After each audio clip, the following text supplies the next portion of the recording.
Welcome to the Nebraska Shootaround podcast. I'm your host, Jacob Bigelow, the men's basketball beat writer for Varsity. Joining me as always, my co-host, Jacob Bigelow, contributor to Huskers Illustrated. And we are coming at you a little later than we had anticipated. Sometimes life gets in the way for both of us. Bigelow was dealing with some stuff. I've been swamped in state tournament girls basketball coverage for the last 4 days. So now you're getting ready to dive right back in. Boys State and Big Ten tournament, same week. It's that time of year. We've both got our own fair share of stuff going on. So apologies for the delay, but we weren't going to leave anybody hanging going into conference tourney week, especially with what happened over the weekend. But we're happy to be back. So and makes it even more complicated the fact that Nebraska has a very good chance of playing multiple games up in Chicago.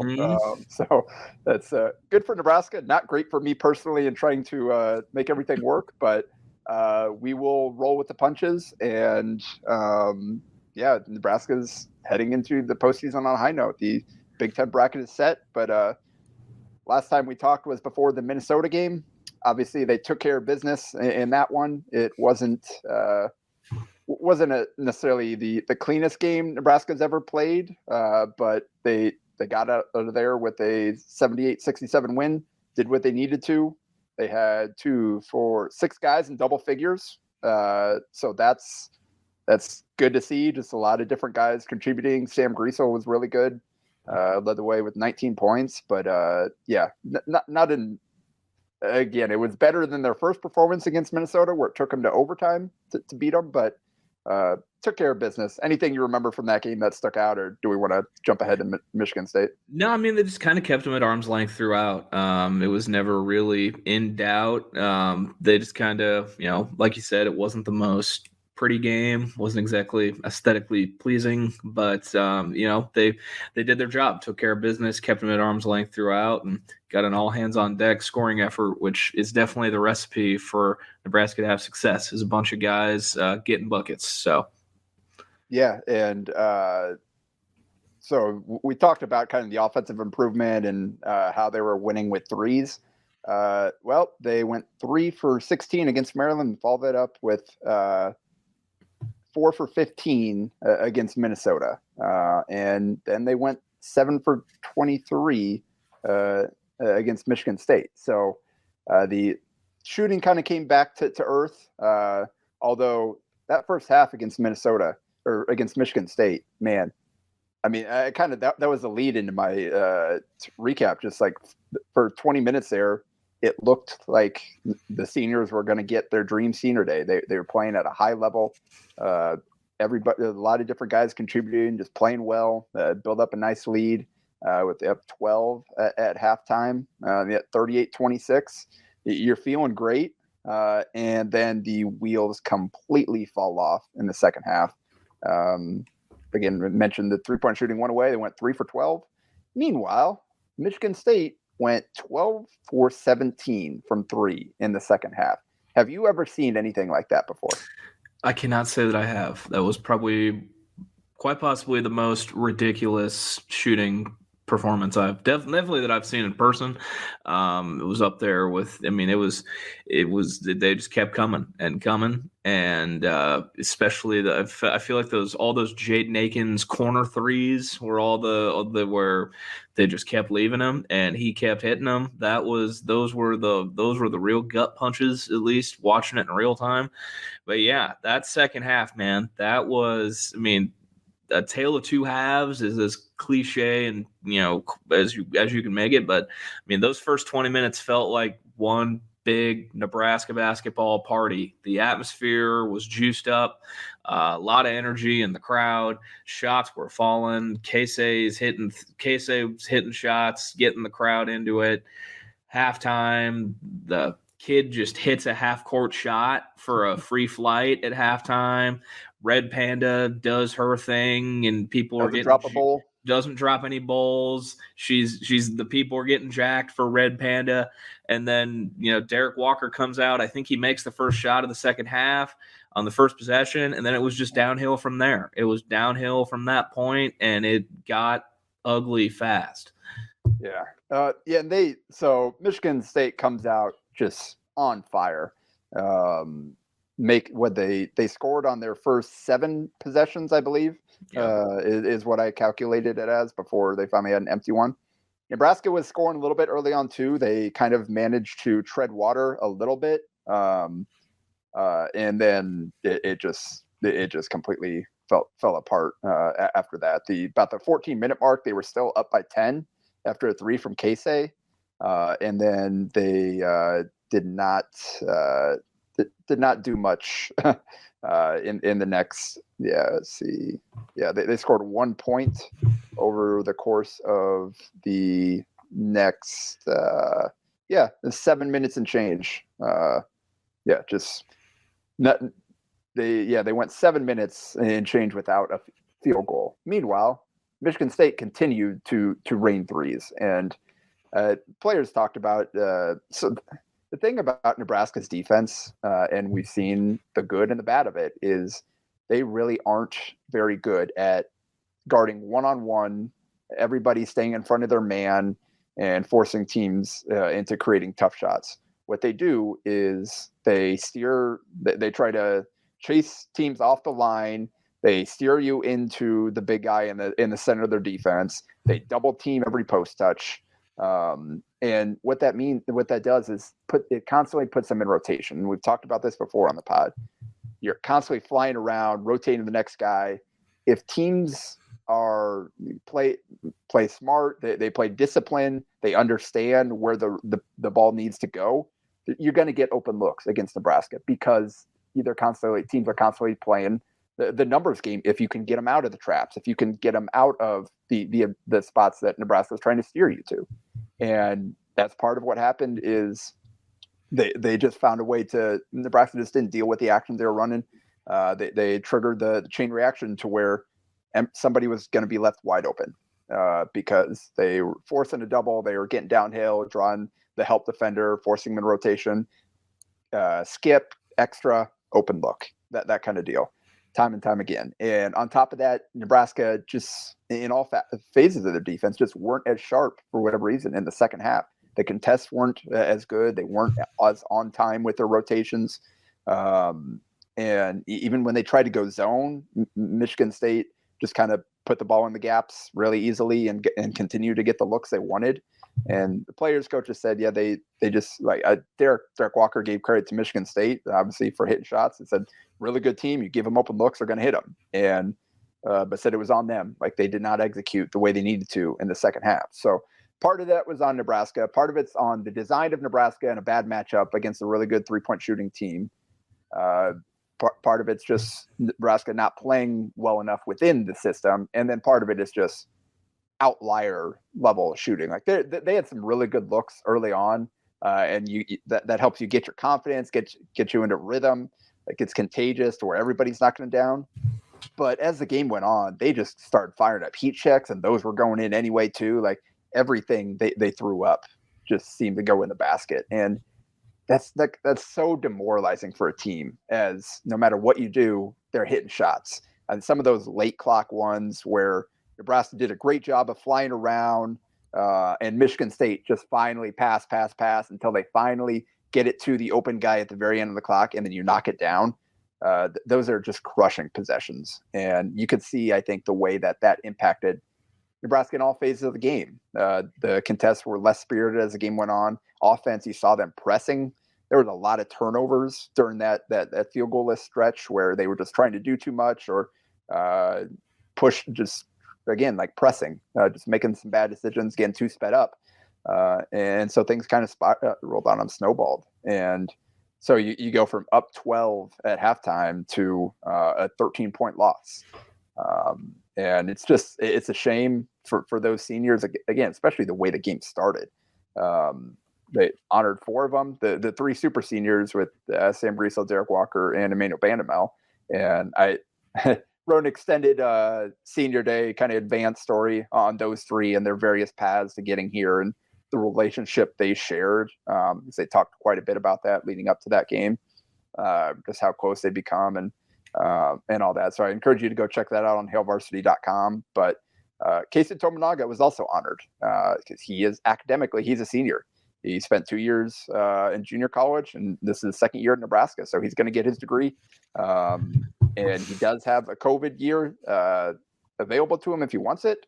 But as an international student who is going to have some pretty good offers on the table to return home, difficult to work through the NIL situation on an international student visa. I think at this point we kind of alluded to it before, but no decision has been made, but they're going to have to figure, I think at this point, the odds would favor K-State not coming back more so than returning. So he dropped 20 in the game, but those were the 4 that Nebraska honored on senior day. Unfortunately, they weren't able to get the win. Yeah, nope, I agree with your assessment there. Yeah, we kind of alluded to it. There's been talks that K-State will probably have 7-figure and up offers to go play back home in Japan, and it would be his parents were there for the Michigan State game. They're also there for the Minnesota game too. They were would be fitting for that to be it, and that would be unfortunate, obviously, but. Yeah, we'll see what the chatter turns to once we get to the off season. But the off season the arrival may have been delayed. Yeah. So obviously, disappointing loss to Michigan State to interrupt their the hot run that they were on to close four straight wins there, 4.5 straight wins. Like you look like you're on your way to 5 in a row, and then the wheels fell off, but. They bounced back, and credit to Nebraska, especially the way this game played out. But 81-77 win in Iowa City on the Hawkeyes senior day afternoon game, and to complete the season sweep. First time Nebraska has swept Iowa since they joined the Big Ten. First time winning in Carver Hawkeye Arena since I forgot when, but. I think it was 2012. Yeah, I think it was their first year they joined the league. Yeah. So, just what I think we're both sitting there watching this game on TV. What was your overall takeaway from the Huskers getting the Hawkeyes again? I mean, once again, it's a continued theme, but it was all hands on deck. Everybody contributed in some way, shape, or form. If you played minutes, you contributed in some way, form, or fashion. And the 3-point shooting, man, they're season high, 14 threes. You get a guy like Jamarques Lawrence make 5. CJ Wilcher hits a big, wide open one down the stretch. When probably for the last month, him taking that shot would make anyone, kind of hesitate, like, do we want that? And he just did not hesitate one little bit, and nails it. Even once again, Sam Hoiberg making those winning plays down the stretch in the second half.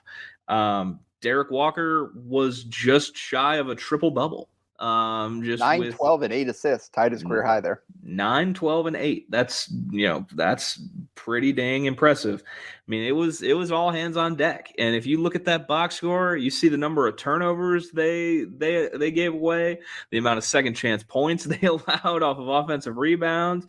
You're thinking, how in the world did they win this basketball game? And they found a way. They pulled it off. So, they basically went with a 7-man rotation there. Denham Dawson played 2 minutes, but outside of that, it was just Hoiberg and Brian Bach off the bench because Blaze Keat is still dealing with the ankle injury. All 7 of those guys that made up the majority of the rotation minutes finished between 9 and 16 points. To your point there about all hands on deck. Again, even Wilhelm, obviously been struggling most of the year. At his best, he's given you 1 or 2 plays during his stretch where it gets a putback or a bucket or whatever. 9 points, 4-7 shooting. He hit a big 3 in the second half, 4 boards. Gave him 17 good minutes. Hoiberg 9 points off the bench as well. So that's getting that kind of production off the bench is huge. And then you mentioned CJ Wilcher, 12 points, 10 in the second half. And basically he closed the game out with a personal 7-2 run. Game's tied at 73-all. He goes and scores on a drive to the rim. Then Iowa answers with a couple of free throws, tied up at 75-all. Then they get up in their press, and Nebraska beats it, gets it to CJ. He drives inside, kind of pulls a little drop step, spinning layup, nice little move inside to put them in the lead. Then they get a stop, and then he goes down and knocks down a three. So at that point, puts them up 5, which I forget the timing on that, but just huge stretch there for a guy that struggled most of the season to make those. Put him up 5 with 2.5 left to play, and Iowa wasn't able to overcome that gap there. They hit a couple of free throws, get it to 3, but that was it. So again, just Sam Hoiberg, you mentioned stepping up there, and I went 1 and 3 at the free throw line when he's been clutch in those situations so far this season, and his dad even kind of gave him a hard time during this post-game radio interview about it. But the charge in there, and Nebraska fell behind by 7, the largest deficit of the game, midway through the second half, and then here comes Sam, knocks down a 3 to trigger a run, and then caps the run with a 3 as well to give them the lead again. And then again, took the charge there with 16 seconds left or so in that range. Stepped in there and took the contact to get the other way. Hit the 1 free throw to put them up 4, and that ended up being the final margin theirs. But it's just such a bizarre game when you look at it. So between offensive rebounds and turnovers, Nebraska gave up 21 offensive rebounds to Iowa. Nebraska turned the ball over 15 times. And between those two categories, Iowa turned them into 51 points. And Nebraska won. 21 points off turnovers, 31 second chance points. So actually 52 points. Pardon my bad math there. I think I probably need to change that in my gamer. But so 52 points off of turnovers. And that's an extra 52 points Iowa got on extra possessions compared to Nebraska. Nebraska only forced 6 turnovers, only got 10 points off them. They only grabbed 7 offensive rebounds, scored 11 points off those. So that is a 31-point edge in those extra possession points there. And somehow Nebraska found a way to offset that. And the way was 3-point shooting. Like you said, it went 8 for 12 in the second half, which is, for, again, the team that had found its touch for a stretch and then kind of lost it over the last few. In the second half alone, you had Wilcher going 2 for 3. He had their first and their last field goals of the half. Knocked down a 3 on their first possession, and then knocked down his second 3 to put them up 5 left, and then Hoiberg at the free throw. So good start and finish for Wilcher there. Led him with 10 points the second half. Jamarques Lawrence went 3 of 4 in the second half from 3. We'll talk about him here shortly. And then Sam Hoiberg went 2 for 3 during that stretch I mentioned. Wilhelm Breitenbach knocked down a 3, like I mentioned, during that stretch in the second half where they got back into it. Gave him some really good minutes there. So just, again, overall team performance, just unreal shooting. Meanwhile, Iowa, who was on fire in the first half, I mean, Patrick McCaffrey hit 5 threes by himself, went 5 of 8, scored 16 points because he had a 4-point play in there as well in the first half. In the second half, I went 3 for 16 from 3. So after Michigan State did what they did in Lincoln, Nebraska turned around and kind of got the shooting luck to go their way in the second half in particular. So they shot 60% from the field, including 67% from 3 in the second half. Just an unreal offense performance. And the poor rebounding, some of the turnovers there during the stretch, that's how they fell behind by 7. Kind of the mistakes continue to happen and didn't necessarily clean those up, but they were able to overcome it because of their shot making. Yeah, no, they. I mean, if you had talked to us at the start of this year, and you'd said that this team would have 2 wins over Iowa, a win over Wisconsin, and people forget Nebraska beat Creighton in December. They would have wins. They'd be unblemished against those 3 opponents. People would be pretty happy with that, and I think the internet reaction yesterday to the win in Iowa City, the memes were good. By the way, if you're here and you're one of the memers, the memes were good. Hat tip, the memes were good. They've got some big ones so far this year, and there may be still some big ones to come as we transition to the Big Ten tournament. Nebraska, after the mess that was the final weekend in the Big Ten yesterday, where Northwestern was playing a game where if they won, they were the 2 seed, and if they lost, they were the 9 seed, because there was a, I believe, 6-way tie for second. Yep. So Purdue finished first, 15-5. Indiana and Northwestern finishing a tie for second at 12-8.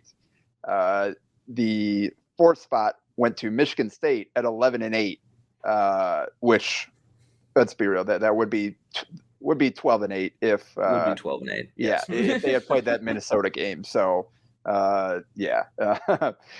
it's weird how they never announced anything about that. They just kind of like, everybody forgot about that, right? Let's just move forward. Yeah, going into the weekend, there was just a log jam, and then they kind of just forgot about that game. I think Izzo was just kind of like, "Yeah, we're not going to play it. Can't find a room for it. Sorry, can't do it." Like, it was just Illinois, Maryland, Iowa, Michigan, all 11-9. Penn State, Rutgers, both 10-10. Wisconsin, Nebraska, 9-11. And the head-to-head gives Nebraska the 11th seed there. Ohio State at 5-15, and then there's lowly Minnesota down there at 2-17. So that's just an insane year in the Big Ten. And I'm not sure if. So I didn't think I guess I was off base with my preseason evaluation of the Big Ten in certain respects, but then others, like there is like the league as a whole, like it's not as strong at the top. Obviously, Purdue came out of nowhere; nobody expected that. Northwestern came out of nowhere; nobody expected that. But even now, we're seeing Purdue with some cracks down the stretch. I don't think anybody's scared of Northwestern as the 2 seed.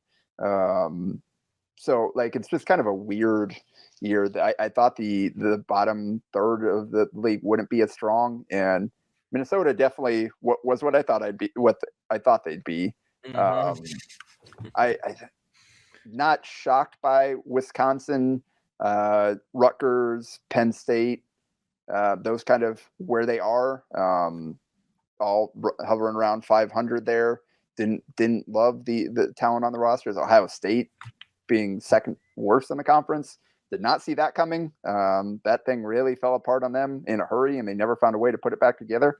Yes, it did. Iowa, Michigan, Maryland, like all those kind of like, okay, that's the kind of middling teams, kind of what I thought they'd be. So it's just kind of a weird year in the Big Ten. It's still, again, really competitive conference, top to bottom, as the records say, but I still don't love any of the, like, as we start looking ahead to brackets, like I don't know how many of these teams that I'll even pick to win a game, win 2 games. I don't know if they're probably won't be a Final Four pick out of the Big Ten for me, depending on the matchups. We'll see. Just kind of a really weird year in the Big Ten, I think. No, definitely. Like, the top seed in Purdue grossly overachieved with 2 true freshman guards in the backcourt. The 2 seed is Northwestern basketball, who lost 2 of their better players to North Carolina and Duke in the transfer portal, was picked last or second to last. I forget. I mean, they were down in the bottom. Like they were 13th. They were 13th. No, they were 12. Nebraska, Minnesota were the bottom 2, right? Yes, I think you're right. I think Northwestern was 12th. Indiana, the injuries they've dealt with all year, they are the ultimate. I mean, they are who knows what they are. And Xavier Johnson, news is he's not going to play for them again. Yep, he is not going to come back. He broke his foot in the Kansas game that I was at, and he's not going to play again. Michigan State, the corny cliche of January, February, Izzo, here we are. And then just like the games on the second day, man. The games on the second day. I mean, Rutgers. On the second day. Yeah. Rutgers, Michigan is a de facto like tourney play-in game. Yeah. Like if like the loser of that game is probably going to the NIT. Yep. The winner of Ohio State, Wisconsin gets Iowa, and who knows? Honestly, who knows? Penn State, Illinois. Penn State comes back from double digits down to beat Maryland at home over the weekend. They're still probably squarely on the bubble. I wouldn't say they're like. They win that game, I think they're in. They don't. It's still a little dicey. So that's a lot riding on that game for them for sure. Yeah, absolutely. And then Illinois is just the Jekyll and Hyde team of the year. We don't know what the hell they are. They've got the talent to, do things, but I don't know if it's coaching or if it's like maybe it's Matthew Meyer getting Meyer drinking poisoning. Drinking 6 Monsters, like just drink, like maybe it's that. I don't know what it is. And then we get to the winner of Nebraska, Minnesota gets Maryland. And speaking of what the hell teams, Maryland. Like, I just really don't know what to think of them either. And then, it does also look like this is, food for thought for you. It looks like as long as Nebraska's playing, they're going to be playing at 8. So it looks like they're going to be playing at 8, no matter as long as they're English, however long their stay in Chicago is. So if they win against Minnesota, they get Maryland. If they pull it off against Maryland, they get Indiana. So that is the path for Nebraska. It's not a bad draw.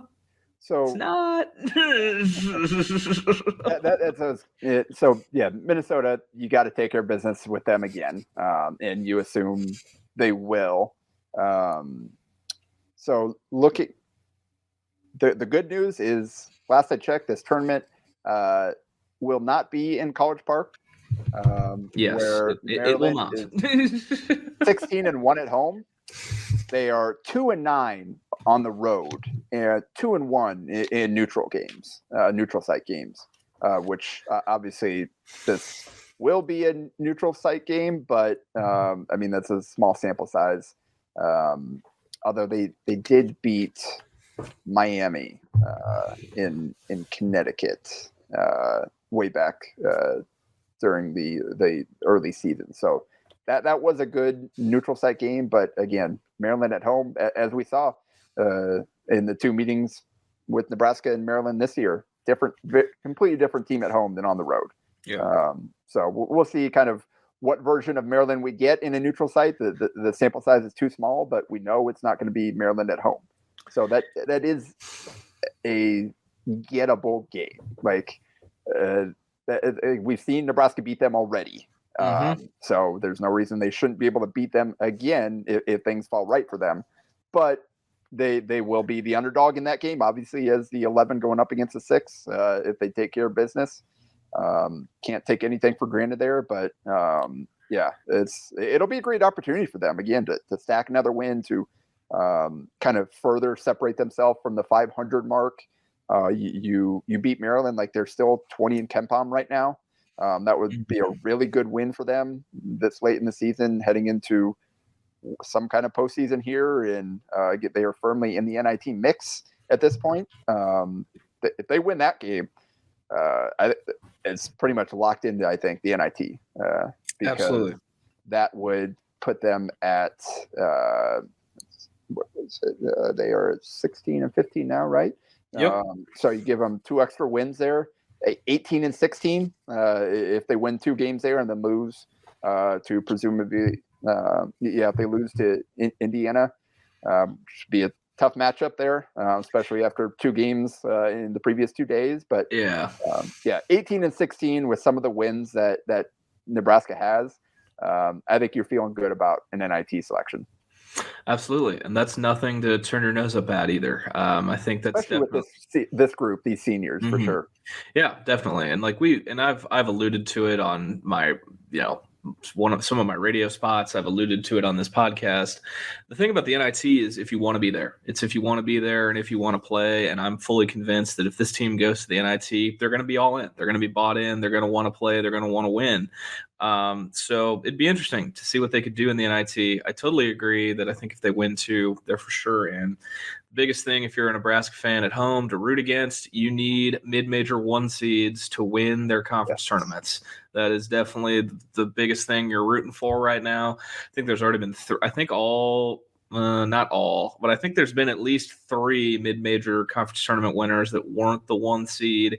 So that means those are 3 automatic bids to the NIT. So that could be the only thing that could lead to, Nebraska being on the outside looking in would be an abundance of bid sealers in mid-major conference tournaments. So, yep. I'm not one of those that dives into the bracketology so I don't have a list of who you should be rooting for, but that is a very good general kind of thing to operate off of. Just root for the 1 seeds in the mid-major conferences, and heck, maybe you're rooting for the other borderline Big Ten teams. You're rooting for a Penn State, Michigan, these teams that are on the border to. Heck, go punch in their tickets there. Get them off the NIT bubble, and then you're competing with maybe some others that get knocked out of the NCAA tournament field. So anyway, that's kind of where we're at heading into the Big Ten conference. A lot for Nebraska to play for. At this point on, every game is about extending their season, and we know we've got some seniors that don't want it to end.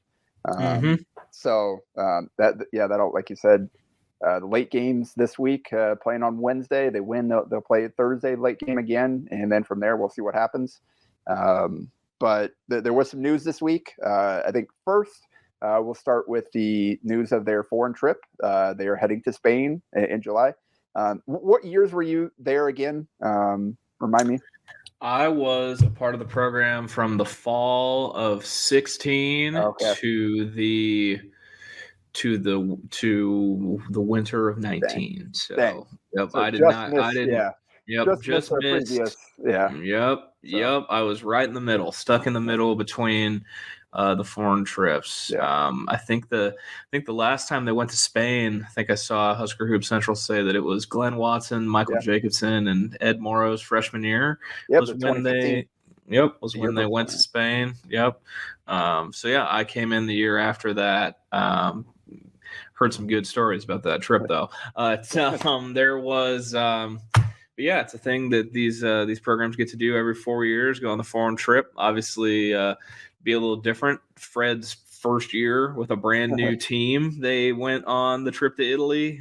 We got the famous line of Doc Sadler saying "Italians." That was the best thing that came out of that BTN documentary was Doc Sadler saying "Italians." How about that story about him living in a van too? That also happened recently. There's a story about Doc Sadler living in a van. But yeah, foreign trips. I gotta assume there will be plenty of new faces on this roster going into next year. So it's a big time get to know you activity. Basically, get to know how you're going to play together against opponents. Obviously, maybe lesser competition on these foreign trips than you'll see back home during the season, but it's a good way to build some chemistry, get to play some games together, and gel as a team. So yeah, last trip you mentioned that Fred's first year was to Italy, so we'll go Spain, Italy, now back to Spain, and we'll see what kind of media comes out of that in terms of being able to watch the games, being able to actually get box scores. It's always hit or miss with this, so it's hard to know exactly what we're going to be able to learn from it, but it'll certainly be good for the team and for Fred and the coaching staff to especially, obviously they're going to have some big pieces to replace, so however whatever additions they make. Ramel Lloyd Jr., I'm sure, will be someone of interest for fans coming off of the redshirt year here. Getting a chance to show all the work that he's put in. His dad tweeted out some practice clips last week. Some good little dangling of a carrot with those practice clips from Ramel's dad. But that's a great point. We'll see what the makeup of the roster looks like by the time they hit the road in July, I believe. Yeah, in July to Spain. Okay, and we'll close with this on the last bit of news for this week. Monday, it was announced Jamarques Lawrence, Big Ten Freshman of the Week. First honor for the 6'3" freshman out of New Jersey. He put up 15 points in each of their games last year, which is a career high. And it's the impressive part about it is did it two very different ways. In that first game against Michigan State, 3 wasn't necessarily falling. Only went 1 of 4, but he had 6 buckets inside the arc. Mid-range, going to the basket. It was 7 of 10 overall from the field, I believe. So he, again, all inside the arc scoring in that game, and he's going to be a hell of a player from Tom Izzo afterward. Yep. So that's drawn some heavy praise there, alongside the likes of Keisei Tominagua and Sam Gristle. So that was fun. But never changed, Tom Izzo. Never changed. then he followed it up against Iowa and did it all from 3-point range. Went 5 of 8 from 3 for his 15 points there. And he rebounded. He had, I believe, 4 rebounds, 3 assists, and then 6 assists, 5 rebounds, something like that in the 2 games. Some combination of those numbers. But just two really solid games for him, in addition to taking on the tough defensive assignments he did. And the thing that stood out to me is just the confidence, the no hesitation on the shot. Like it wasn't like he was waiting for wide open shots. Like he was ready to catch and fire every single time he caught it. Just no hesitation, getting into his spots, pulling up with confidence. And you can see he had been struggling a little bit leading up to this recent stretch, and some kind of switch seemed to flip for him these last 2 games. But it's been an interesting season for Jamarques. So obviously the first 16 games is kind of in and out of the rotation. Minutes weren't that high. He kind of just inconsistent role depending on how other guys were doing. He averaged 2 points on 35% shooting, 28% from 3, and 36% from the free throw line, which continues to be an issue. But he had 5 assists, 8 turnovers in those 16 games, only played 169 total minutes. So basically the first entire half of the season, not really part of the picture, just playing spot minutes here and there. Then Emmanuel Banamo went down and they needed him. And he stepped in the lineup there, started playing a big role, taking on those tough defensive assignments. And in the 4 games from Northwestern to the second Penn State game, he averaged 8.8 points on 48% shooting, 47.5 from 3. Hit both of his free throws. So that was good. And had 9 assists and just 5 turnovers, playing 28 minutes a game. So called upon to step in the starting lineup and gave him some really good minutes during that stretch. Then kind of the slump hit him again. And in the next 4 games, 5 points a game on 23% shooting. He scored 20 points on 26 shots and 12 free throws, only hit half of those, 50% from the line, with 5 assists and 10 turnovers. So not great, 26.3 minutes a game. So still playing a lot, just wasn't able to have success. Just shots weren't going down. He's struggling taking care of the ball. But he's turned around these last 3. 3 straight in double figures, averaging 13.7 a game on 57% from the field, 44 from 3, only 1 of 6 from the free throw line, which, again, it's bizarre for a guy who came in as a shooter to struggle that much. Although I guess when you're a shooter and you don't necessarily take a ton of free throws, it can be tough to get 2 free throws every second or third game and to step up and knock him down, I guess. But yeah, definitely something for him to work on in the future, that the free throw shooting. But 7 assists, just 5 turnovers in the 3 games, playing 30 minutes a game. So it's been roller coaster of a season for Jamarques, but he appears to be playing his best basketball down the stretch here, and that is huge for this program moving forward. Absolutely. Someone who could even see his importance. Well, not even. I mean, he definitely will. He'll be an important piece going into next year for this team too. He's already getting praise from opposing coaches, like you said, and we've both kind of liked what we've seen from him all year, like in the little flashes, the spurts, especially coming into. I liked him a lot, but it's good to see him get recognized for a couple big games, and like you said, he did it in 2 different ways, yeah, it's good for him. I'm excited to see what the future holds for him. And obviously, you mentioned Tom Izzo, gave him a shout out. You listen to Sam Griesel talk about him. You listen to Fred Hoiberg talk about him. The people in that program are very excited about his future. And again, that was one of the key things to come out of the second half of the season is they got to find out who the core players are. Which of these underclassmen that have eligibility to return next year can they rely on to be core pieces, to be starters? I still don't see anybody. I don't think, as well as he's played, I don't think he's going to be ready to be a 13-point-a-game scorer next year, necessarily step in and be a honorable mention all-conference type of guy, anything like that. You're still going to have to go out and find someone to replace what Sam Griesel, Derek Walker, those guys have done. Casey Tominaga now, who was the other answer to who has emerged in the second half, but now we don't know if he's going to be part of the program moving forward. So Jamarques is, all those other guys, Denham and Wilhelm, they've all struggled more than they have succeeded down the stretch here.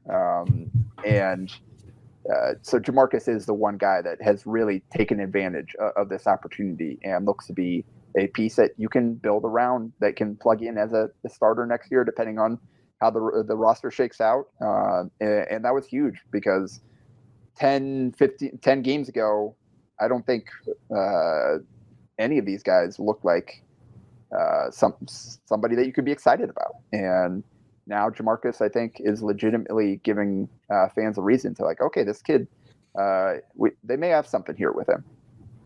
Definitely, completely and totally agree. And anything to look forward to, it's good. It's a good thing for Nebraska basketball to have things to look forward to. We've got a conference tournament to look forward to, possible postseason play to look forward to, and then some pieces on the roster that are providing little glimmers for the future. So that'll do it for us this week. We'll talk to you guys post conference tournaments, post selection Sunday, seeing where Nebraska ends up for the postseason and in Chicago.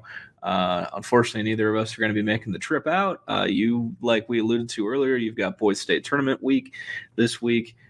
Second, I have a real job, not a real job, but I have a 9-to-5 job.